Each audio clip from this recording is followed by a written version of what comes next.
Hai semuanya, balik lagi bareng Dwi Suryani di channel kesayangan kalian, Mocin Story.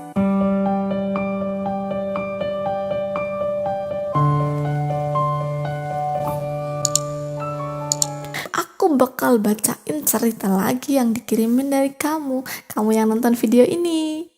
Entah ini kisah nyata atau bukan, aku nggak tahu ya. Yang penting dia ngirim cerita dengan bahasanya seperti ini. Buat kalian juga yang mau ngirimin, silakan kirim aja ke email yang ada di description box. Aku akan terima dan dengan senang hati. Atau bisa kalau yang punya WhatsApp aku bisa langsung ke WhatsApp aja ya. Kayak kita langsung baca aja, ini judulnya Cinta di Balik Pengkhianatan. Aku bisa menahan lapar dan haus dalam sehari, Tuhan. Tetapi, bagaimana mungkin aku bisa tidak bertemu denganmu meskipun itu hanya sehari? Kalimat itu diucapkan seorang wanita pada lelaki di depan sana, yang bahkan si wanita itu tidak tahu apa yang ada di dalam hati lelakinya. Biasa saja, tidak usah berlebihan seperti itu, sahut lelaki itu dengan nada datar seolah tanpa rasa bersalah. Biasa saja kau bilang. Bahkan kau tahu sendiri sedalam apa cintaku padamu, Tuhan. Lalu, mengapa semudah itu kau bilang agar aku biasa saja? Kau gila atau bagaimana? Sang wanita terus protes pada lelaki kulkas di hadapannya, yang bahkan tersenyum pun sangat jarang.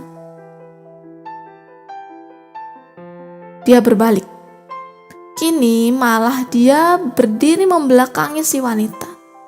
Tubuhnya yang tinggi membuat si wanita harus mendongak ketika melihatnya. Aku tahu semua, Nona.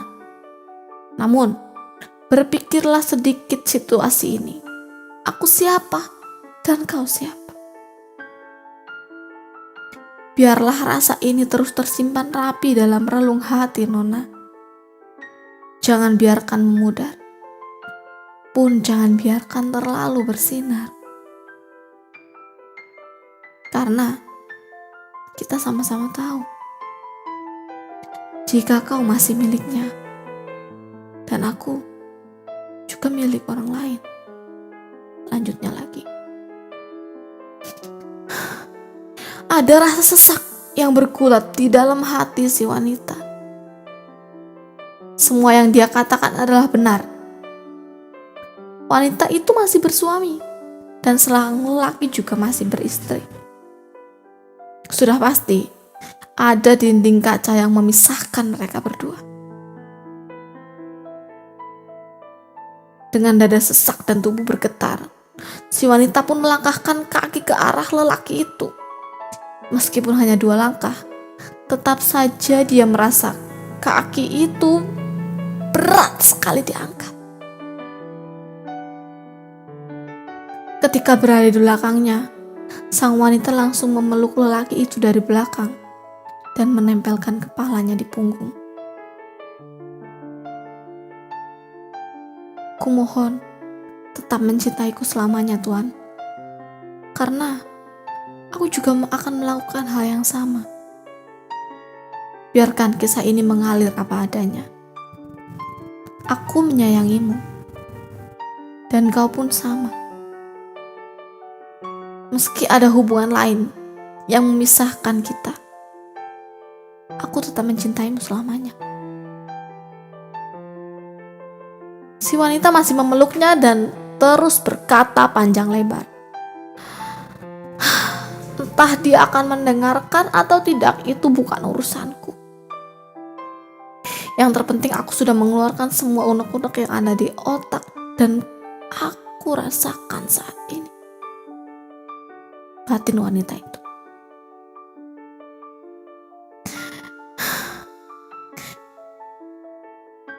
Ketika si wanita berpikir sang lelaki tidak akan mendengarkannya atau menghiraukannya, ternyata lelaki itu berbalik. Ketika sang perempuan atau sang wanita masih memeluk. Dia membalas pelukan sang wanita dengan begitu erat. Namun, beberapa detik kemudian, lelaki itu mengurai pelukan mereka. "Kenapa?" tanya sang wanita. "Hari sudah petang. Sudah waktunya kita pulang. Dan kalau bisa jangan bertemu lagi. Tapi yang harus kamu tahu, aku masih mencintaimu sampai kapanpun itu." Sontak saja mata wanita itu membulat sempurna. Dia tidak percaya apa yang dilakukan dan dikatakan oleh sang lelaki. "Pulanglah. Suamimu pasti lebih membutuhkanmu daripada aku," katanya lagi. "Kau jahat, Tuan." Perempuan itu pun pergi, meninggalkan sang lelaki. Kemudian lelaki itu duduk dan menyandarkan diri di kursi. Selepas kepergian sang wanita, lelaki itu hanya terpaku menatap punggung sang wanita dengan sendu. Dia sungguh tidak ingin meninggalkan wanita yang begitu dia cintai. Tapi pernikahannya terasa lebih penting saat ini. Apalagi dia mengingat jika anak perempuannya beberapa bulan lagi akan menikah juga. Sekali lagi, lelaki itu menarik napas seolah begitu berat. Kemudian, dia menyeruput secangkir kopi yang telah dia pesan beberapa saat lalu. Kini, kopi tersebut telah dingin. Sama seperti hubungannya dengan wanita yang begitu dia cintai. Kalina namanya. Dia sulut sebatang rokok dan menghisap puntungnya begitu dalam. Menahan di dalam rongga paru-paru, kemudian mengembuskannya secara perlahan. Hingga menjadi kepulan asap yang tidak keruan, sama seperti kondisi hatinya saat ini. Lelaki itu merasa tidak ingin pulang, karena setiap berada di rumah hanya disuguhi sebuah wajah yang cemberut. Namun dia bisa apa? Hanya ingin bertahan demi putri semata wayangnya yang akan menikah. Entah nanti, jika gadis itu sudah menikah. Hari kian malam, dengan langkah yang begitu berat lelaki itu pun berlanjak dari kafe dan meninggalkan tempat yang penuh kenangan tersebut. Hingga dia lupa menghapus cat terakhir dengan Kalina.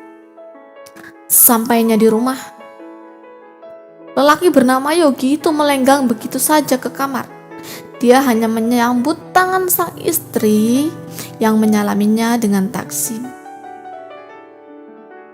Diletakkannya ponsel di meja kerja kamar dan melepaskan seluruh pakaian untuk bersiap untuk mandi. Akan tetapi, tanpa diketahui olehnya, sang istri meminjam ponsel dan membuka cat. Meskipun bukan cat yang sangat mesra dan bukan nama Kalina yang terpampang, tetap saja ada kecemburuan yang bercokol di hati sang istri. "Hah? Mas Yogi ada main sama siapa ini? Nggak beres tuh." Gumam sang istri yang kemudian meletakkan ponsel milik Yogi di tempatnya. Mendapati hal yang menurutnya tidak beres, dia langsung melangsungkan aksinya. Bukan untuk mendebat sang suami, melainkan mencari cara agar lelaki itu berhenti berhubungan dengan wanita simpanannya. Tak lupa, ia juga mencium kemeja milik sang suami dengan aroma yang tidak biasa. Kecurigaan pun bertambah. Tak hilang akal, meskipun diselimuti kecemburuan, si istri pun langsung menghubungi bos kontraktor tempat suaminya bekerja dan meminta setelah kontrak bulan ini selesai agar dipindahkan ke daerah kampung halaman sang istri. Dia juga berencana untuk menikahkan sang anak di kampung halamannya saja, di rumah orang tuanya, dengan alasan agar dia bisa menunggui ibunya yang sudah sepuh dan mulai sakit-sakitan. Sang bos pun menyetujui. Sang bos pun menyetujuinya. Kebetulan bos dari Yogi adalah teman sekolah sang istri tersebut. "Nina, tolong buatkan teh," ucap Yogi begitu keluar dari kamar mandi. "Ya mas," ucap si wanita yang bernama Nina tadi, yang notabene adalah istrinya Yogi. Beberapa saat berlalu, Nina pun kembali dengan teh yang telah dia buat. Sementara Yogi masih berada di kursi meja kerja sambil memainkan ponsel, atau lebih tepatnya dia menghapus chat dari Kalina. "Mas, kayaknya nikahan anak kita diadakan di rumah ibu aja deh," cetus Nina yang kini sedang duduk di ranjang. "Kenapa?" tanya Yogi yang terlihat begitu penasaran. "Soalnya rumah kontrakan kita ini kan udah habis bulan ini. Mending kita gak usah lanjutin kontrak deh. Kita tinggal di rumah ibu aja. Ibu kan juga sendirian, udah tua juga, kasihan." Alasan dari Nina memang terdengar begitu masuk akal. Akhirnya Yogi pun menyetujuinya. "Ya sudahlah, kamu atur aja gimana baiknya. Nanti kalau ada proyek di luar kota, kamu harus siap ditinggal ya," jawab Yogi yang kemudian berdiri dan beranjak-ranjak. Padahal teh yang dia minta pun belum diminum. "Iya mas." Nina kembali memegang ponsel sang suami karena dari tadi waktu dia tengok suaminya sudah tertidur. Tentu saja, Yogi yang sudah patah hati, bahkan makan dan minum pun rasanya enggan. Dan lelaki itu memilih untuk tidur cepat. Nina mulai mengoperasikan ponsel milik sang suami lagi. Namun, kali ini dia memilih untuk mencari nomor wanita yang tadi chatting dengan suaminya dan langsung memblokir nomor tersebut lalu menghapusnya. "Selesai," ucap Nina yang langsung meletakkan ponsel di meja dan beranjak menuju keranjang dan menyusul sang suami.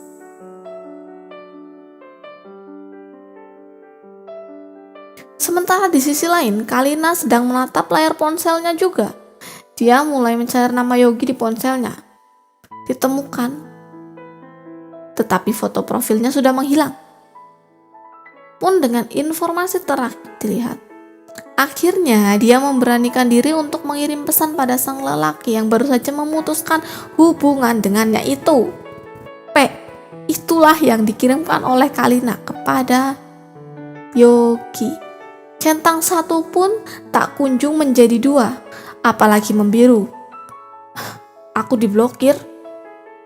Beneran? Sudah ingin sejauh itu denganku? Mengecewakan." Dengan kesal, Kalina langsung melempar ponsel ke arah pintu dan berharap jika ponsel tersebut terantuk ke pintu dan rusak. Namun, kebetulan sang suami membuka pintu dan masuk ke kamar. Seketika ponsel itu mendarat di kedua tangan lelaki bertubuh gempal itu. "Kamu ini apa-apaan sih ya, HP pakai dilempar-lempar?" bentak sang suami sembari melangkah mendekati Kalina. "HP ku ngeheng, kesel, yaudah ku lempar," ketus Kalina sambil memenyongkan bibir. Suami Kalina menyerahkan ponsel milik istrinya itu lalu berkata, "Ya udah, besok kita beli yang baru. Kamu jangan ngambek gitu dong, nggak cantik tahu." Sang suami langsung mengacak rambut Kalina dengan gemas. "Iya," jawab Kalina dengan sangat singkat. Lantas, suami Kalina pun langsung memeluk istrinya itu dan mencium kening Kalina. Wanita itu pun langsung menenggelamkan wajah di dada suami. Kenyamanan yang dulu dia rasakan kini hilang. Kalina hanya merasakan kenyamanan di dalam pelukan Yogi. Dia melakukan itu semua hanya gimmick semata untuk menutupi sebuah cinta yang telah lama memudar. Apalagi jika dibandingkan dengan Yogi. Suami Kalina kalah jauh mengenai fisik. Jika tentang harta, mereka berdua sama saja. Tapi soal hati mana bisa dipaksa. Beberapa menit dalam pelukan sang suami, akhirnya pelukan itu lepas dan Kalina beranjak menuju ke meja riasnya dengan membawa ponsel yang baru saja hendak dibanting. Masih dengan perasaan yang sama, dia mengunggah fotonya di sosial media dengan caption seperti ini. Dimanapun kamu berada, aku akan tetap merindukan dan mencintaimu Tuhan. Sekarang dan selamanya. Setelahnya Kalina pun memilih tidur karena sakit kepala dan hatinya sudah teramat sangat. Beberapa hari setelah berakhirnya hubungan mereka, Yogi pun pergi ke kampung halaman Nina dan meninggalkan Kalina bersama sang suami. Sebelum pergi pun Yogi menyempatkan diri untuk mengunggah foto dan mengisi caption di bawahnya. Sejauh apapun jarak yang terdapat di antara kamu dan aku, kamu tetap saja ada di hatiku. Ya, Yogi dan Kalina, cinta mereka indah dan mampu membuat jomblo itu. Jika mereka bertemu saat tidak memiliki pasangan. Namun, kini akhirnya cinta dibalik pengkhianatan itu berakhir tidak mengenakan. Yogi Kalina. Sebenarnya aku ngerasa kayak nggak enak aja gitu baca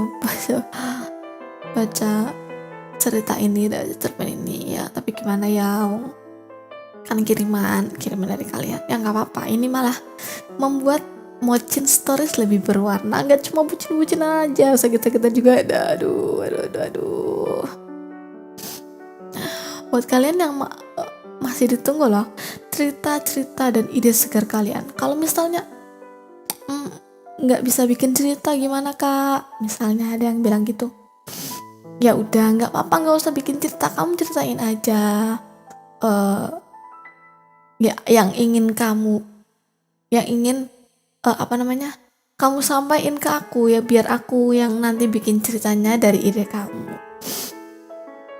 Misal mau disamarkan namanya boleh, atau kamu minta nama kamu dikasih tahu juga boleh, nggak apa-apa, aku mau fine aja, santai.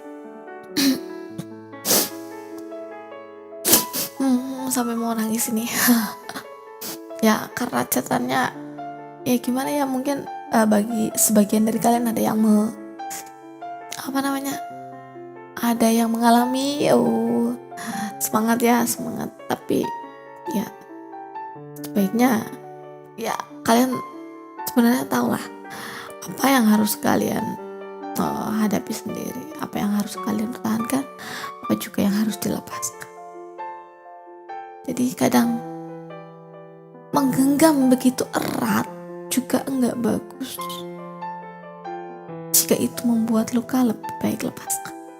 Tapi jika kamu masih ingin berniat membuat luka itu menjadi luka yang indah, ya sudah, pertahankan ya. Semangat buat kalian semua yang ada di sana, semangat menjalani puasanya yang di tengah teriknya matahari di kota Cilacap ini. Oke, terima kasih yang udah nonton video ini sampai akhir. Kalian terbaik. Terima kasih. Sampai berjumpa kembali di video aku selanjutnya. Dadah.